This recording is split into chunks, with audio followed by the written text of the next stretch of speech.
Boa noite. Nós estamos na TV Web Luz Crística, na TV que fica dentro do site Luz Crística, é www.luzcristica.com/online.htm. Nossas reuniões acontecem todas as segundas-feiras, às 20 horas, o grupo de estudos Luz Crística. No momento, nós estamos estudando o livro Despertar de uma Nova Consciência, do Eckhart Tolle, que no Brasil é publicado pela editora Sextante e em Portugal pela editora Pergaminho. Vocês podem adquirir através da internet, quem está nos outros países, inclusive com outras línguas dos países que estão, para acompanhar os nossos estudos. Eles ficam gravados no site Luz Crística para que vocês possam ver ou rever posteriormente. Nós estamos na página 30. Então vamos lá. Nós vamos ler, depois vamos comentar. O grupo comenta. O eu ilusório.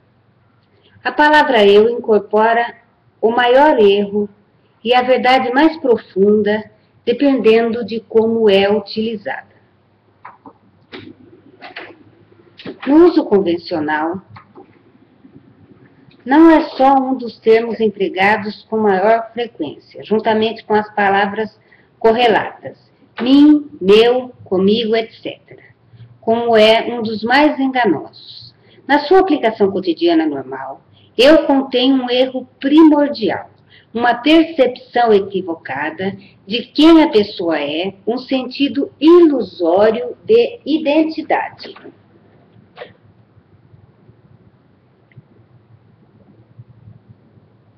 Isto é o ego. É o que Albert Einstein, que possuía um admirável entendimento não só da realidade do espaço e do tempo, como da natureza humana, chamou de ilusão de ótica de consciência.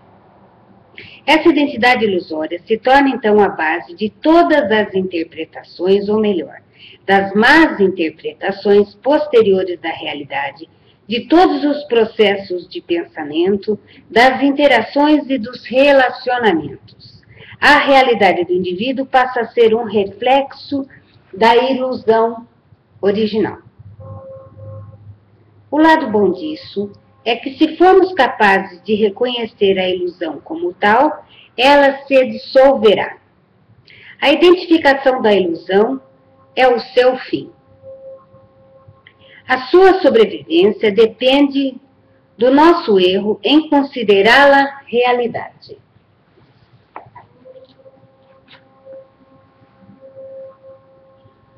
Quando compreendemos quem não somos, a realidade do que somos aparece por si mesma. Isto é o que acontecerá enquanto você estiver lendo devagar e cuidadosamente este capítulo e o próximo, que tratam do mecanismo do falso eu e a que chamamos de ego. Assim, qual a natureza dessa identidade ilusória? Aquilo a que costumamos nos referir quando dizemos eu, não é quem nós somos. Quando, por um ato monstruoso de reducionismo, a profundidade infinita de quem somos confundiu-se com um som produzido pelas cordas vocais ou pelo pensamento do eu, na nossa mente e com qualquer outra coisa com que o eu seja identificado. Portanto, aqui se referem o eu comum e os termos relacionados, mim, meu, comigo. Quando uma criança aprende que uma sequência de sons produzidas pelas cordas vocais dos pais é seu nome, ela começa a fazer com que uma palavra, que na sua mente se torna um pensamento, corresponda a quem ela é. Nesta fase, algumas crianças se referem a si mesmas na terceira pessoa. João está com fome. Pouco tempo depois, aprenderam a palavra mágica eu e a equipararam ao seu nome, ao qual já atribuíram o significado de quem elas são. Entre outros pensamentos, aparece e se funde com a percepção original do eu. O passo seguinte são pensamentos de mim e meu, para designar as coisas que de alguma forma são parte do eu. Isso é a identificação com objetos, o que significa conferir às coisas, em última análise, pensamentos que representam coisas. Uma percepção do eu, extraindo assim uma identidade delas. Quando algo que a criança chama de meu brinquedo se quebra ou é tirado dela, surge um intenso sofrimento. Não porque o objeto tenha um valor intrínseco, a criança logo perde interesse por ele e o substitui por outro item qualquer. E sim por causa do pensamento meu. O brinquedo torna-se parte do desenvolvimento da percepção da identidade do eu. Deste modo, à medida que a criança cresce, o pensamento original do eu atrai outros pensamentos para si mesmo e passa a se identificar com diversos elementos como nacionalidade, gênero, raça, religião, profissão, bens materiais, o corpo percebido pelos sentidos, etc. Outras coisas com as quais o eu se identifica são papéis.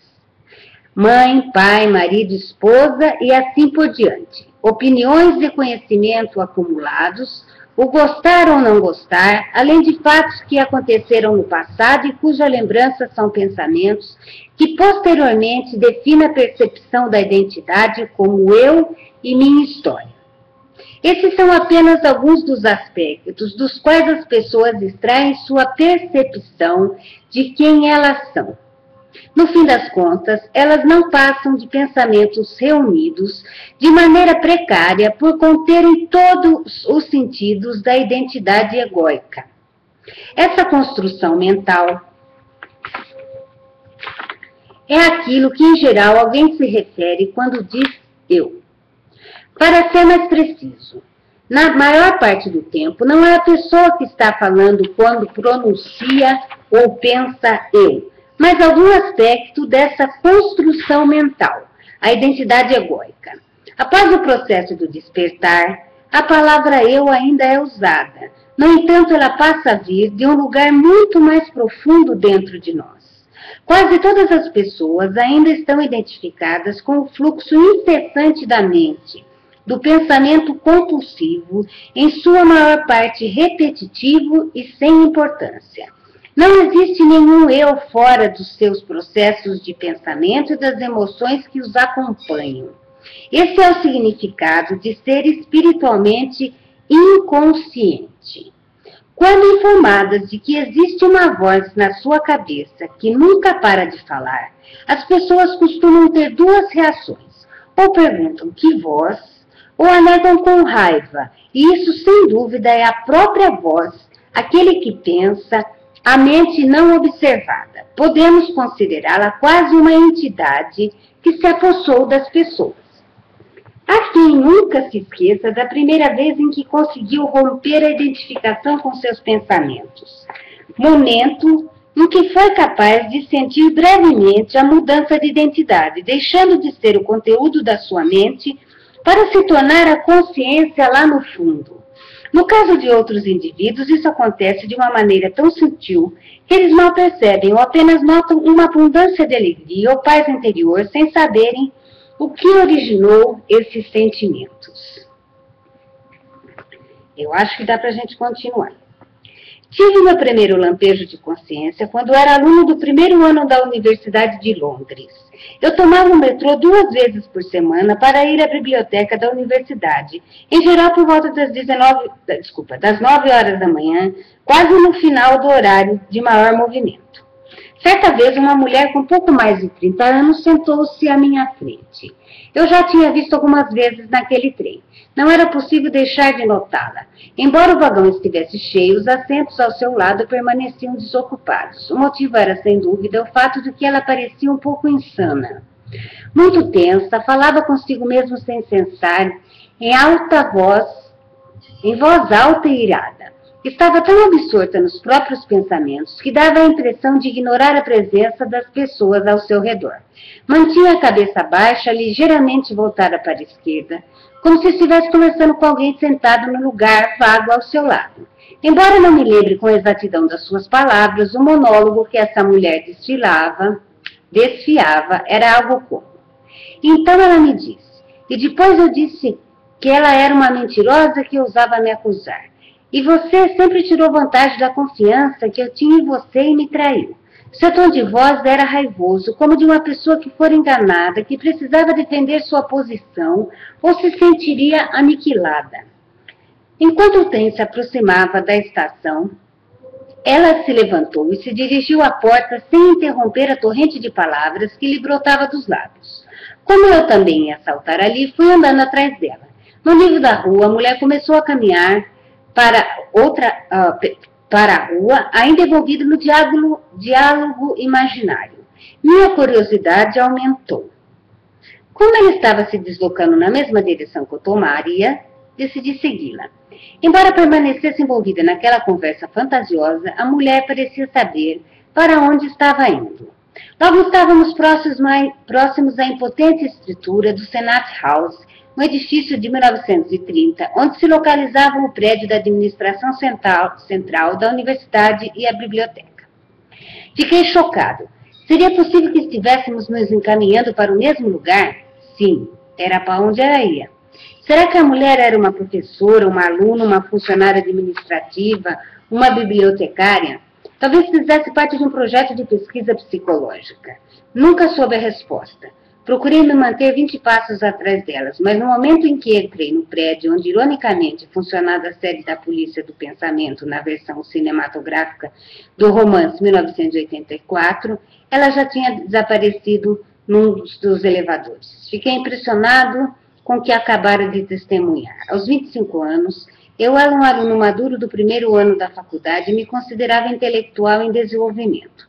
Estava convencido que todas as respostas e os dilemas da existência humana podiam ser encontrados por meio do intelecto, isto é, pelo pensamento. Não compreendia ainda que o pensamento sem a consciência é o principal dilema da existência humana. Para mim, os professores eram sábios que tinham todas as respostas, enquanto a universidade era um templo do conhecimento. Como poderia uma pessoa insana como aquela fazer parte disso? Ainda estava com a mente voltada para a mulher quando lavava as mãos no banheiro da biblioteca. Pensei, espero não acabar como ela. O homem ao meu lado olhou na minha direção. Fiquei chocado de repente ao perceber que havia não apenas pensado naquelas palavras, como as tinha murmurado. Ai, meu Deus, já estou como ela, pensei. Não seria minha mente incessantemente ativa como a dela? Havia diferenças mínimas entre nós. A emoção subjacente que predominava por trás do pensamento da mulher parecia ser a raiva. No meu caso, era sobretudo a ansiedade.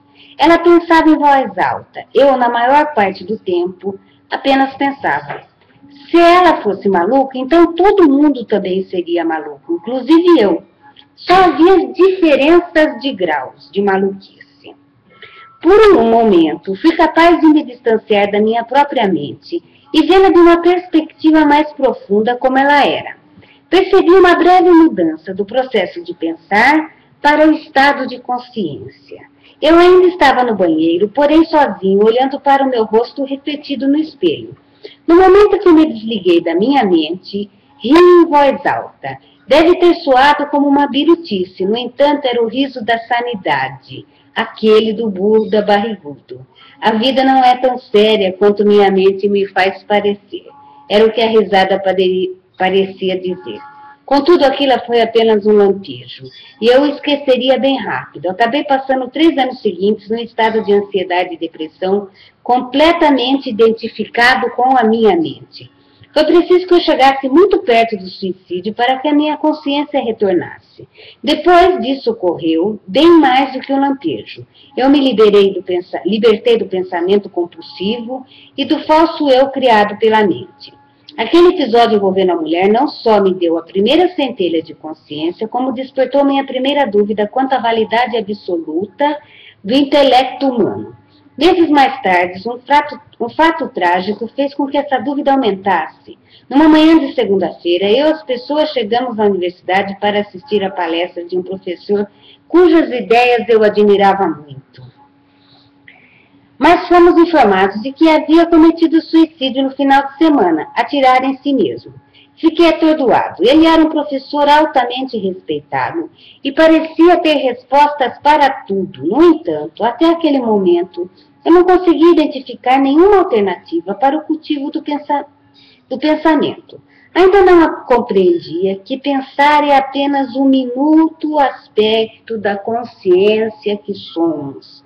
Além disso, não sabia nada sobre o ego, quanto mais como detectá-lo em mim mesmo. Gente, eu acho que tá bom da gente continuar. O conteúdo e a estrutura do ego.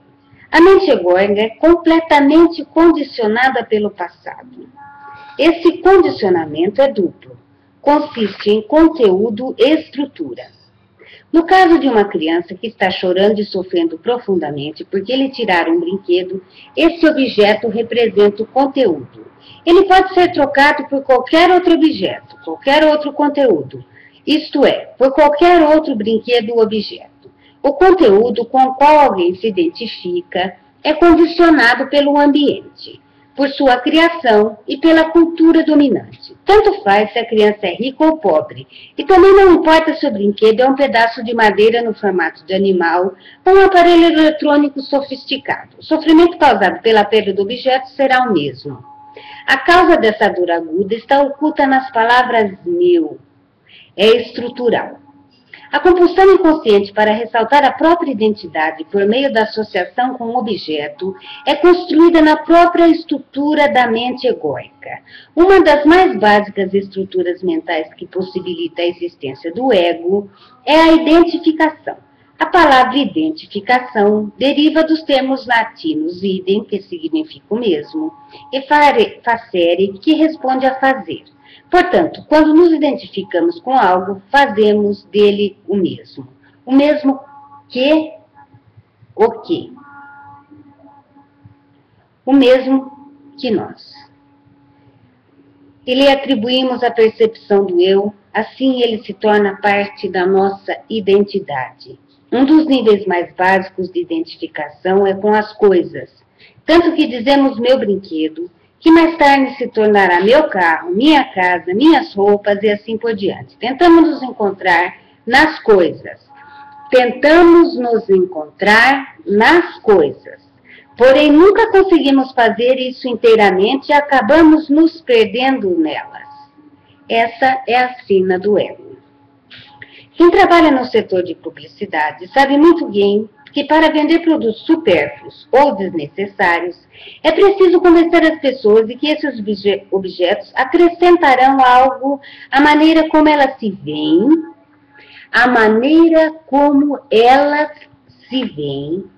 ou são vistas pelos outros. Ou seja, se adicionarão alguma coisa à sua percepção do eu.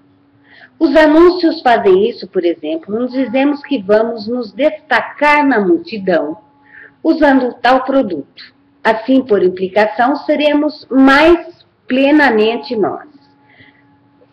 Outras propagandas criam uma associação na nossa mente entre o produto e alguém famoso, jovem, atraente ou de aparência feliz. Até mesmo imagens do início da carreira de celebridades que agora já estão velhas ou mortas funcionam bem para esse propósito. O pressuposto implícito é que, comprando determinado item, nós nos tornamos por meio de uma apropriação mágica como essas pessoas, ou então assumimos sua imagem superficial. Assim, em muitos casos, não estamos adquirindo um produto, mas sim um meio de realçar nossa identidade. As grifes de estilista são, em termos básicos, identidades que compramos. Elas são caras e, portanto, exclusivas. Se todo mundo pudesse adquiri-las, seu valor psicológico se perderia e nós ficaríamos apenas com seu valor material, que talvez represente apenas uma fração do preço que pagamos por ela. Com esse tipo de coisa, cada um de nós se identifica. É algo que varia de pessoa para pessoa, considerando a idade, o sexo, a renda, a classe social, a moda e a cultura dominante, entre outros fatores. Aquilo com que alguém se identifica tem tudo a ver com o conteúdo, enquanto a compulsão inconsciente para se identificar é estrutural. Essa é uma das maneiras mais básicas pelas quais a mente egóica funciona. Paradoxalmente, o que mantém a chamada sociedade de consumo é o fato de que tentar encontrar a si mesmo por meio de coisas não funciona. A satisfação do ego tem vida curta. Assim, a pessoa continua buscando mais, continua comprando, continua consumindo. É claro que nessa dimensão material em que o nosso superficial vive, as coisas são uma parte necessária e inevitável da vida.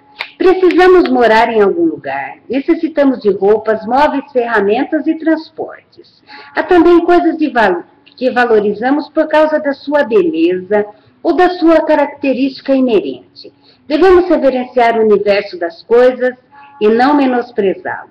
Cada objeto tem uma existência. É a forma temporária cuja origem está na vida única. Informe a origem de todas as coisas, de todos os corpos, de todas as formas. Nas culturas mais antigas, as pessoas acreditavam que tudo, até mesmo os objetos supostamente inanimados, possuíam um espírito próprio. E a esse respeito, elas se encontravam mais próximas da verdade do que estamos hoje em dia. Quando se habita um mundo embotado pela abstração mental, não se sente mais a vida pulsante do universo. A maioria de nós não se encontra numa realidade viva, e sim numa realidade conceitualizada. Mas não podemos reverenciar as coisas verdadeiramente se as usamos como meios para ressaltar nosso eu, isto é, tentamos nos encontrar por meio delas. É isso que o ego faz. Sua identificação com as coisas cria sentimentos de apego e obsessão em relação a elas, o que por sua vez forma a sociedade de consumo, bem como as estruturas econômicas, onde a única medida de progresso é sempre mais. A busca descontrolada por mais, pelo crescimento infinito, é um distúrbio e uma doença. A mesma disfunção apresentada pela célula cancerosa, cuja única meta é se multiplicar inconsciente de que está provocando seu próprio fim, ao destruir o organismo do qual faz parte. Alguns economistas são tão atraídos pelo conceito de crescimento que não conseguem se desligar dessa palavra. Assim, eles se referem à recessão como um período de crescimento negativo. Uma grande parte da vida de muita gente é consumida por uma preocupação obsessiva com as coisas, e por isso que uma doença dos nossos tempos é a proliferação de objetos. Quando uma pessoa não consegue mais sentir a vida que ela própria é, em geral tenta preencher sua existência com coisas. Se esse caso for o seu, sugiro, como uma prática espiritual, que você analise seu relacionamento com o universo das coisas por meio da observação de si mesmo, e em particular de tudo que é designado com a palavra meu. É preciso que esteja alerta e seja honesto para descobrir, por exemplo, se o seu sentido de valor pessoal está ligado aos bens que possui. Será que determinadas coisas lhe despertam um sentimento sutil de importância ou superioridade? A falta delas o faz sentir inferior a quem tem mais? Você menciona de modo informal as coisas que possui? Ou as exibe para aumentar seu sentido de valor aos olhos das pessoas e por meio delas os seus próprios olhos? Costuma ficar ressentido ou irado e de alguma forma se sente diminuído da percepção do seu eu quando constata que alguém tem mais do que você, ou quando perde um bem valorizado? Eu acho que vamos parar agora, não é? E vamos conversar sobre isso. Hoje nós lemos bastante, mas, na verdade, é uma sequência do mesmo assunto. Então, o que está sendo dito no livro? Então, nós estamos errados? Nós não podemos ter as coisas? Vamos parar de comprar?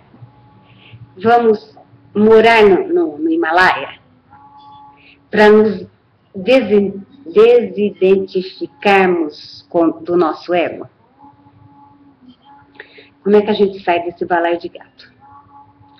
Não é?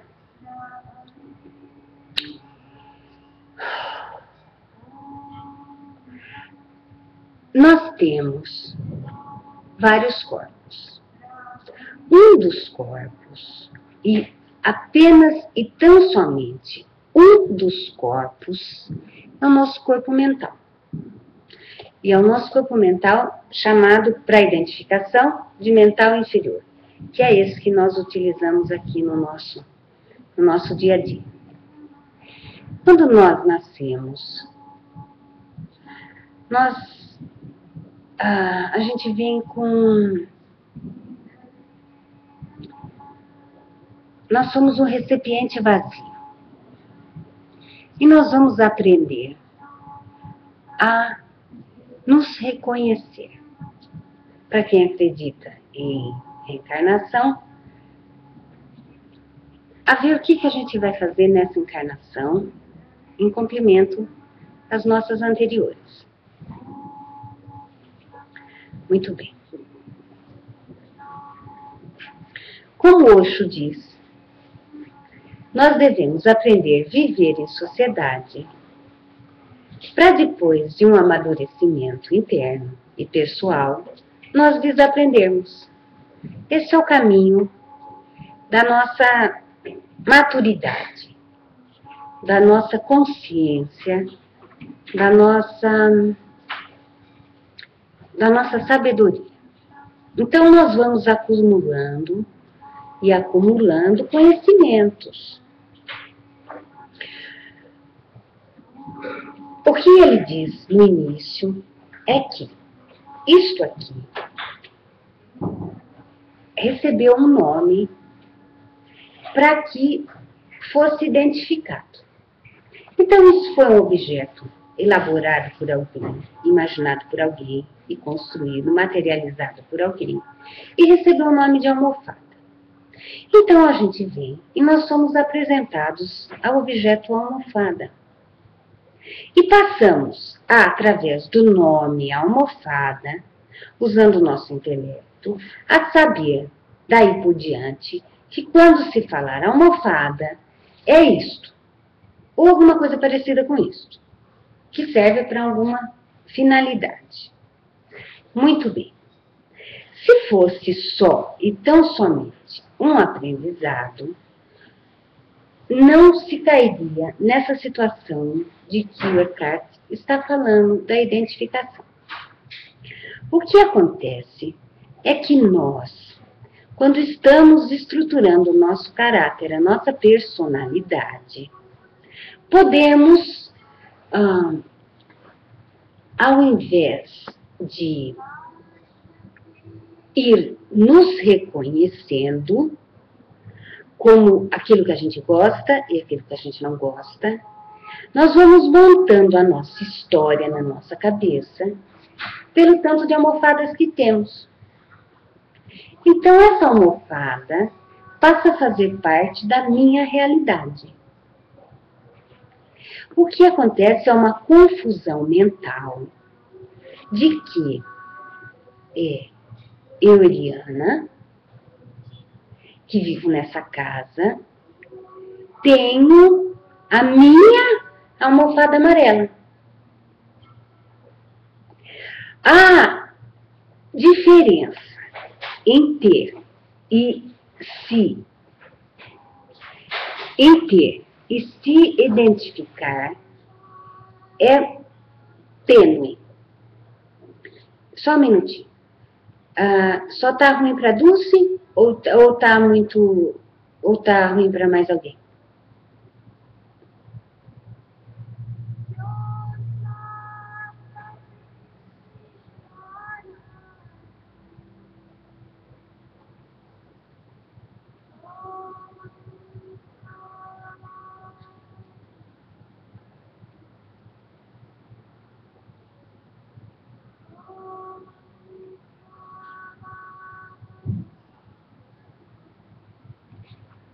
Tá bom, Dulce, eu acho que é no seu computador.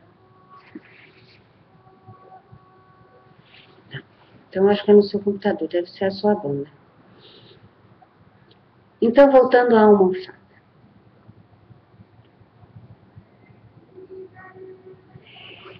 Como diziam os antigos, essa almofada tem uma energia de que ela é constituída. E dentro do nosso universo, ela é extremamente abençoada.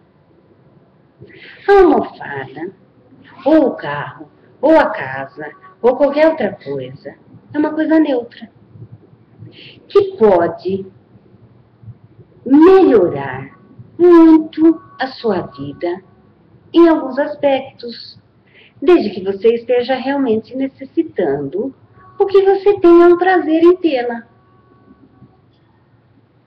Então, não há de ser desmerecida,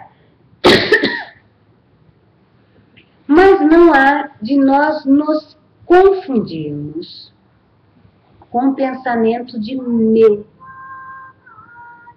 Nós podemos abençoar todos os objetos que estão conosco, mas nós não podemos nos confundir a nossa real existência pelos objetos que nós temos.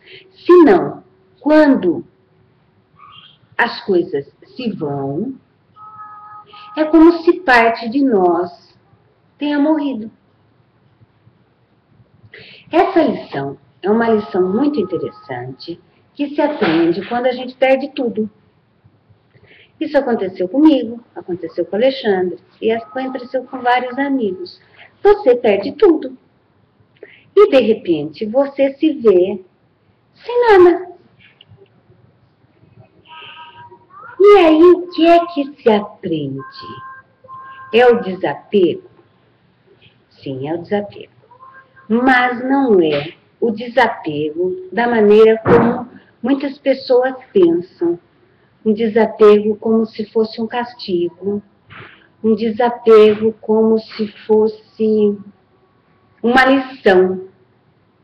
Uma coisa assim, agora você viu? Tá vendo? Você era pegada. Não é isso.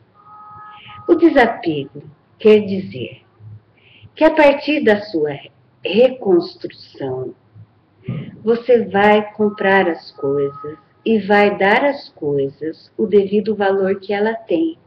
Mas você já não vai mais se confundir com elas. Você não se confunde mais com seu sofá de couro. Embora seja ótimo você ter um sofá de couro, se o sofá de couro rasgar, você não vai tornar aquilo um drama. Entende? Você não vai querer matar quem acabou. É logicamente que o sofá de couro tem um valor e você gostava dele, mas você não se confunde com o objeto. Não vira pessoal. Não é como se alguém tivesse te ferido. Então, nós passamos a ter a noção do quanto é abençoado toda a materialidade e que nós estamos como cuidadores das coisas que temos, mas nós não nos confundimos com elas. Entende? E também o importante é observar essa linha tênue de que cada coisa tem a sua importância. Também não há necessidade de nós não nos importarmos com nada, entende? Mas vale você prestar atenção nas coisas que você tem e abençoá-las por ela existir. Nem tanto ao mar, nem tanto à terra. Mas você não se confunde com ela, mas também não a desdenha, porque tudo é criação divina. É um relacionamento de parceiros e não de proprietário. Porque nós nos tornamos proprietários não só das coisas, como também dos maridos e dos filhos e de tudo mais. É a mesma coisa. Não há diferença nenhuma.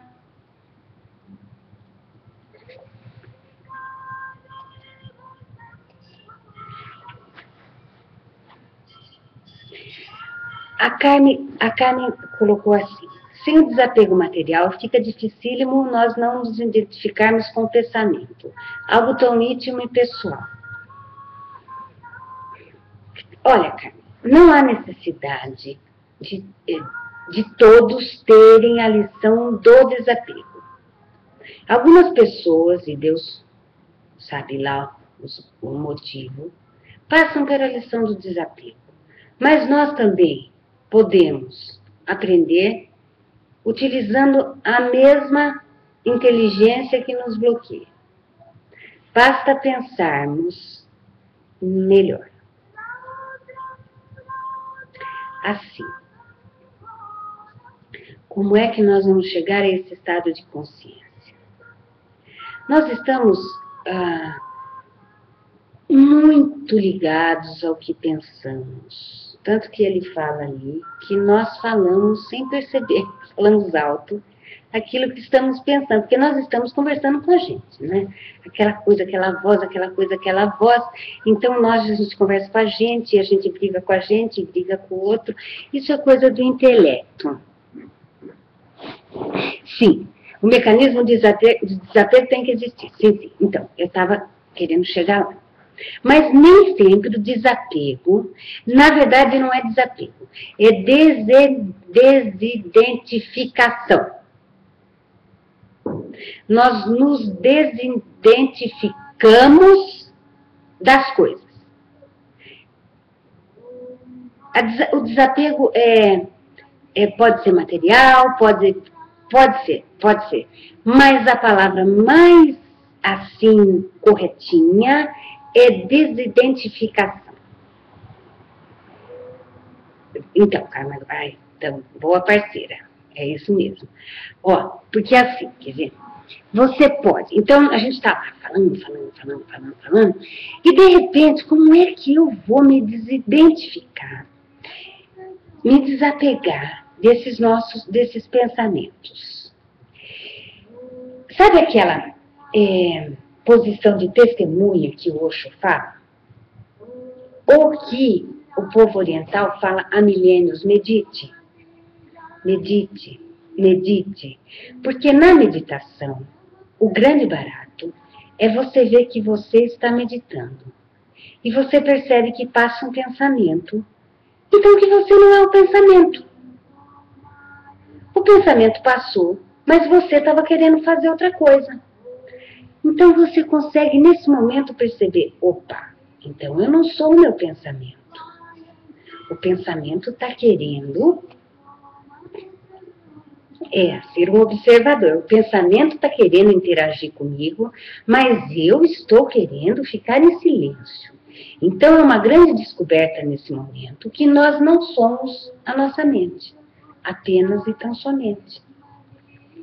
Por isso tem aquela frase: a mente mente. Vamos ficar, então, assim. Um dos maiores sustos que eu tomei, eu achei isso muito interessante, ele estava falando, eu estava lembrando, foi um dia que eu estava dirigindo, e você sabe que a gente dirige no automático, quem dirige acaba dirigindo no automático. E eu me vi dirigindo. Eu vi que eu estava dirigindo, mas era alguma coisa assim em mim que via o que o meu todo estava fazendo. Eu falei: olha, legal. Assim, é difícil de compreender, a não ser que você já tenha tido alguma experiência de se ver falando, pensando. Você se.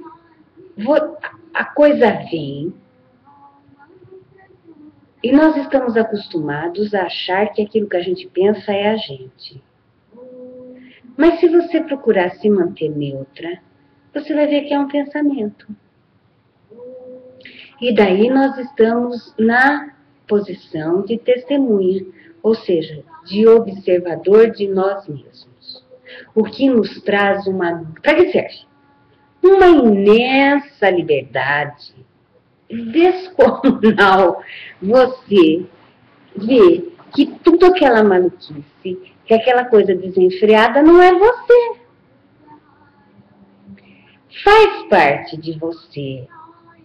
Mas não é você, apenas tão somente. Você pode parar. Você está naquela história do drama seu, que é uma coisa que cada um tem, e você fala, meu, para, agora, agora. E aí você vai dar um passo para trás dentro de você. E você se desidentificou com o que você achava que era você.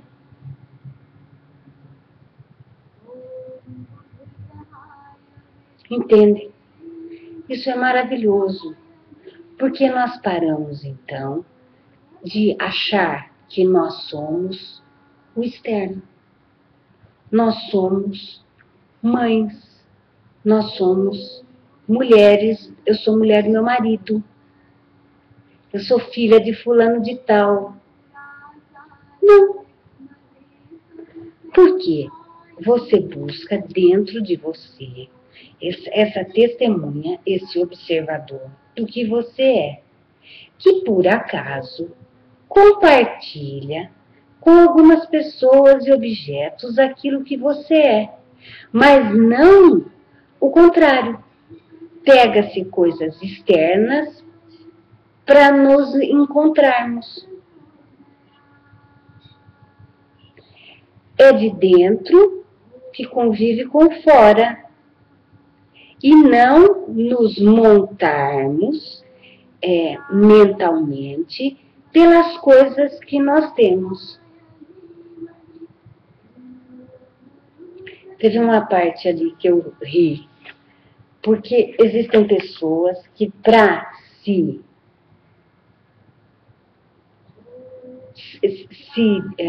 apresentar, para que os outros conheçam um pouco de si, começam a contar, mesmo assim, de levinho, tudo que elas têm. Ou todo mundo que elas conhecem. Não é? Inconscientemente, a pessoa está querendo interagir. Às vezes não é nem por questão de mostrar tudo que ela tem. Às vezes é assim. Mas às vezes é uma maneira de a pessoa estar se mostrando. E aí você fica ouvindo e ouvindo. Então ela falou do cunhado, ela falou do cachorro, ela falou da viagem, mas ela não falou dela. Continuamos sem conhecer. Né, meu sogro, meu marido eu sou. Primeiro que não é sou, é estou, né? Estou no cargo de, sim. Acho maravilhoso todas essas experiências. Mas nós não somos isso. Nós compartilhamos o que somos com isso tudo. Então, nós somos algo a ser explorados por nós. Mas sem culpa, sem julgamento. Não dá para pegar o padrão do seu pai, esperava que você fosse médica, entende? Então você vai pegar um padrão do que ele imagina que é uma médica, primeiro. Então, ó, a maluquice. Então, o seu pai adora médico.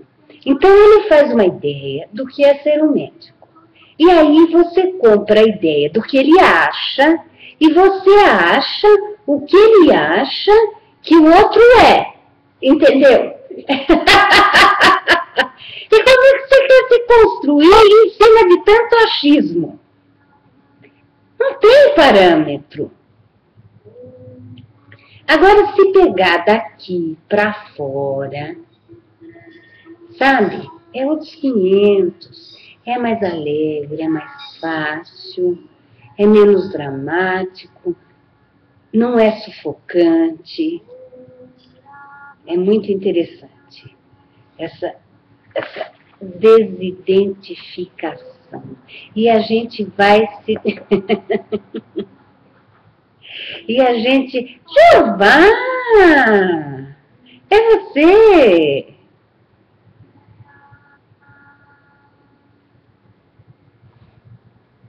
Jeová, nosso amigo de Pernambuco? É ele?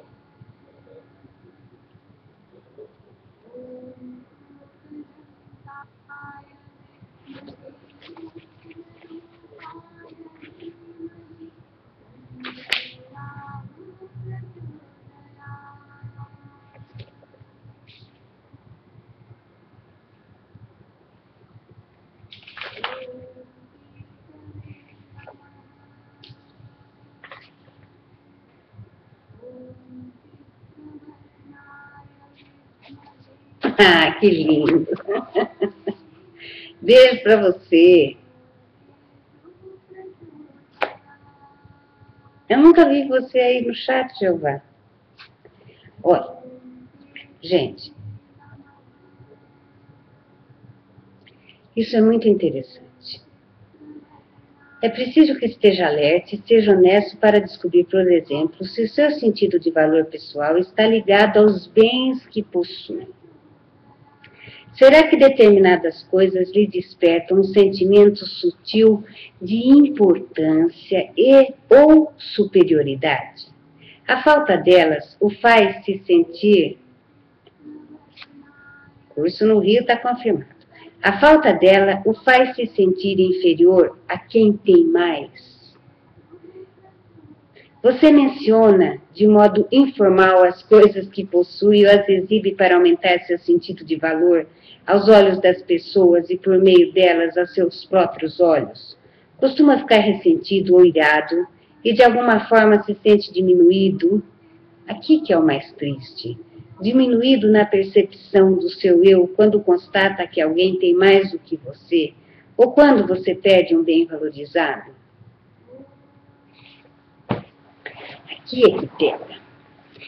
Se fosse só isso, só essa conversa de identificação, mas isso dói. E a nossa vida fica muito sem graça, cheia de sofrimento. Porque nós nos calibramos pelas coisas que nós temos ou não temos. Nós vivemos numa gangorra emocional. Então, eu estou melhor do que meu vizinho porque ele usa chinelo de dedo. Mas eu estou pior que a outra vizinha porque ela usa salto alto. Agora, como é que pode nosso estar bem conosco mesmo, aonde quer que nós estejamos, ficar sossegado e tranquilo para aproveitar a vida dentro dessa variação ilusória de nós mesmos?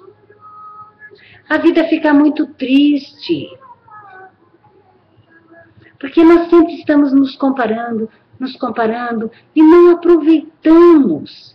Porque, ora, nós estamos bem, mas no minuto seguinte nós ficamos péssimos por causa de alguma coisa que o outro diz ter ou realmente possui. Nós podemos usufruir maravilhosamente da vida e ter amizade com os dois vizinhos, o do chinelo e a do salto alto, sem que nós sejamos mais ou menos. A gente é a gente. Quando a gente é a gente, estamos em paz, nos aceitamos, nos abençoamos, porque nós não somos os bens que nós temos. Nós não somos, tudo o que nós temos é imensamente abençoado, mas nós não podemos nos identificar tanto com as coisas, porque emocionalmente isso é muito estressante. Ora estamos bem, ora não estamos bem. Ó, eu não tenho roupa para ir na festa. Acabou. Como acabou? Acabou nada. Não vai aproveitar a festa, não vai ver as pessoas que você gosta, não nada, porque não tem uma roupa que você julga adequada. Empresta de alguém e vai. Ué, empresta. O importante é a festa. O importante é a gente viver o momento, a gente aproveitar a celebração, estarmos vivos, com saúde, comendo, pensando, rindo, nos reabastecendo e não nos identificarmos. Nós chegamos num lugar e ficamos envergonhados porque o lugar é muito chique. Ó, eu vou aproveitar. E aí, ou chegamos no lugar e falamos, isso não é para mim. Eu vou aproveitar. Ué, aproveitar o momento, aproveitar a oportunidade, aproveitar as pessoas.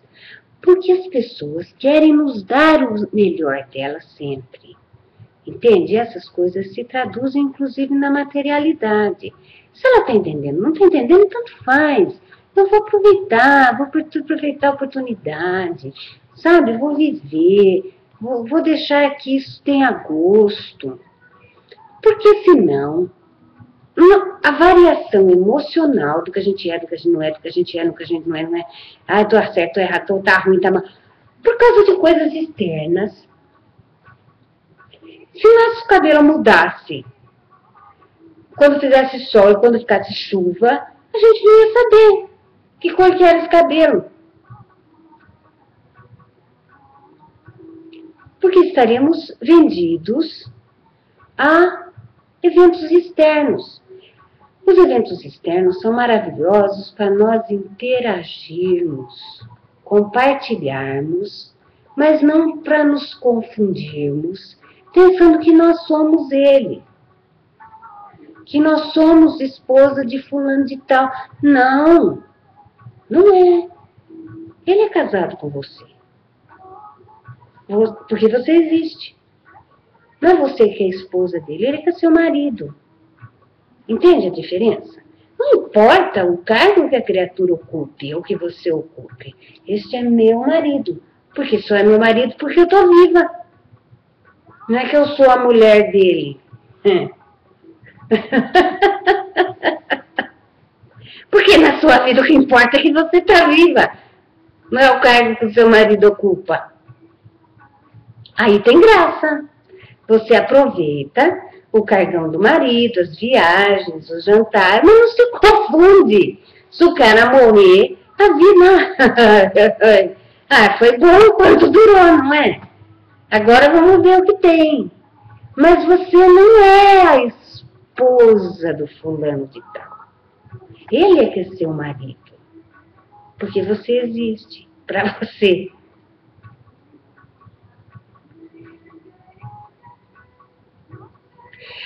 Carmen perguntou, voltando à compaixão, a capacidade de nos desidentificarmos faz com que aceitemos melhor os outros totalmente, meu. É um negócio da festa. Olha, seja poeirão, vocês já foram naquelas festas poeirão que a gente bate o pé assim? Geralmente é country ou é pagode, né? Seja, já adoro um pagode. Você vai lá, bate o pé, levanta o poeirão, por isso que chama poeirão. Seja um evento num castelo, tô dentro. Você sabe o que aconteceu? Com a minha filha, a gente sempre vai no Festival Country, né? Em Curitiba. E ela não queria, comprou ingresso e não queria ir, porque mãe, eu não tenho uma bota country e eu não vou. Ah, por causa da bota. sair. Ela queria ir de uniforme, né? Aí foi, todo jeito que ela queria, e eu emprestei uma bota no nível, achei que estava encostada a bota. Daí eu emprestei. Chegou lá, ela pôs no meu tênis e me deixou com a bota. E pulou a noite inteira. Porque aí vale mais a pena ser eu com o tênis do que eu com a bota sem poder pular, né? É uma coisa. Sim, você tá tudo certo. Se o outro é branco, é preto, amarelo, é pobre, é rico, eu tô aqui para interagir maravilhosamente bem, sem julgar. Não quer dizer que eu vou aceitar tudo. Bom, se a festa não tá bem pra mim, eu vou embora. Não preciso nem falar mal, meu. Não tá bom pra você? Pé na estrada. Eu acho o seguinte, se você não puder falar bem, silêncio vale ouro. Sabe? Se não for falar bem, não fale nada. Saia fora, pé na estrada. Assim, entre um amigo e outro, você fala, meu cilada, hein? Vamos para outro lugar. Mas não há de se falar mal para todo mundo, igual a tia que vai lá e fala mal da coxinha, né? Puta festa. E a outra se magoa. Por tudo dor de cotovelo. Tudo dor de cotovelo. Porque eu vou... Olha, a festa é a mesma, mas eu queria que vocês entendessem.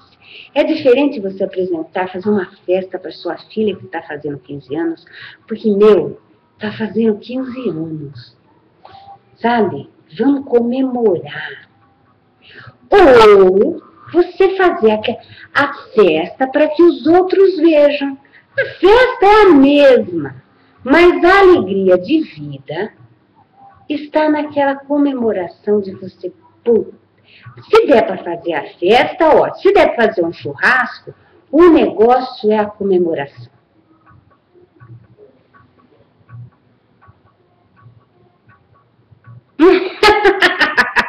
A Célia pergunta, voltando um pouco atrás, e quando o nosso vizinho dos sapatos nos anda sempre a mostrar os sapatos novos e eu só com chinelo? O que devo ficar? Fica com chinelo!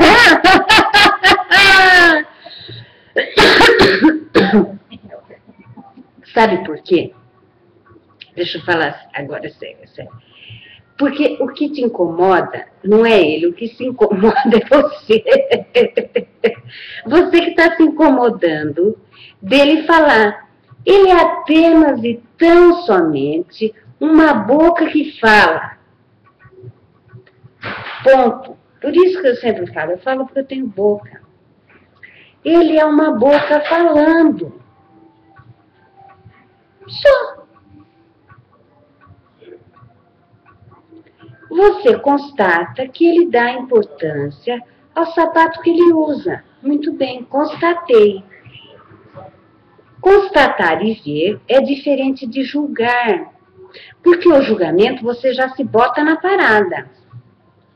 Aí ele está achando que eu estou achando, então eu acho que eu acho. Constatar não quer dizer julgar. Olha, o cara é um pé no saco. Vai fazer o quê? Mas isso não me traz nada, meu. Não me traz nada. Deixa ele lá com o chinelo e o pé no saco que ele é. Porque o que importa não é o outro. O que importa é a gente. Por que me incomoda? Eu estou identificado com o sapato dele, ou estou identificado com o que ele pensa que eu sou. Então, eu não estou de acordo com o que ele pensa que eu deveria ser. Eu me incomodo. É, exatamente isso, Carmen. A nossa insegurança pode interpretar como provocação. Pode até ser uma provocação, mas ele é só uma boca falando.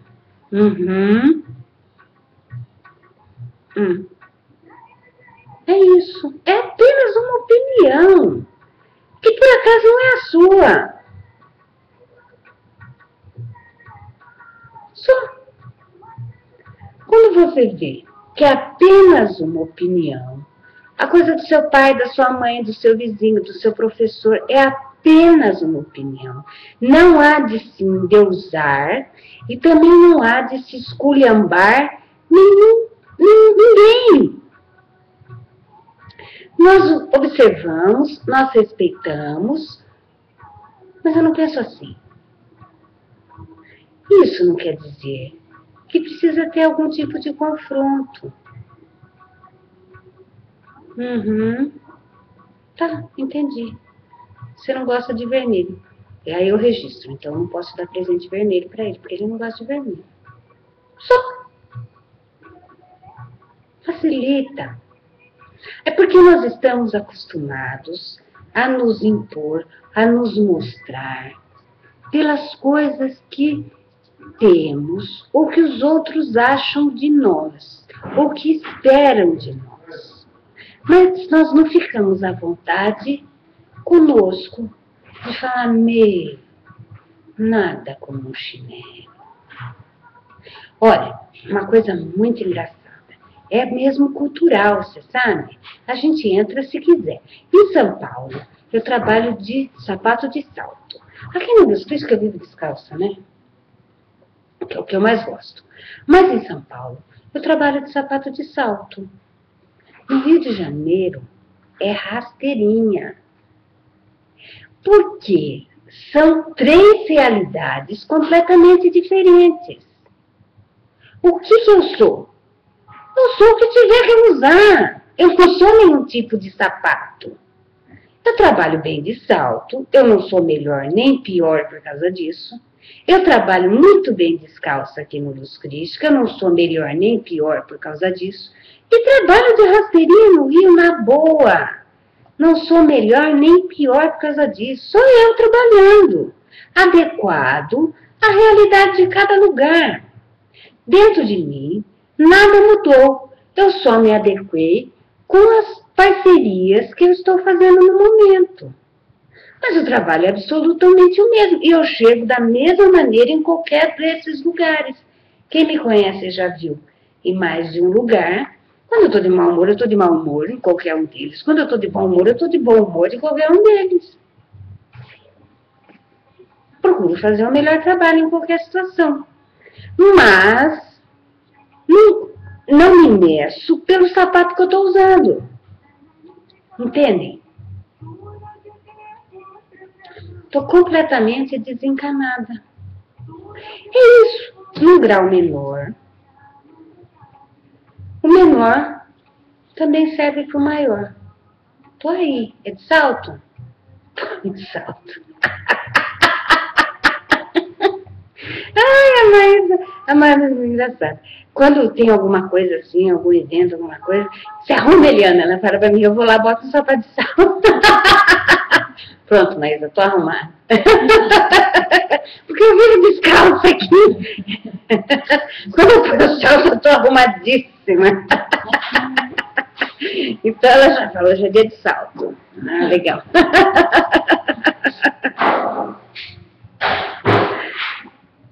Tá certo, minha gente. Mais alguma colocação? Mais algum questionamento? Mais completem, por favor, o pessoal de escondidinho. Tá, batom. O batom, salto e batom é tudo. A Azul não tá aí hoje, né? A Azul usa um lápis azul lindésimo, ela tá lindíssima com o lápis azul.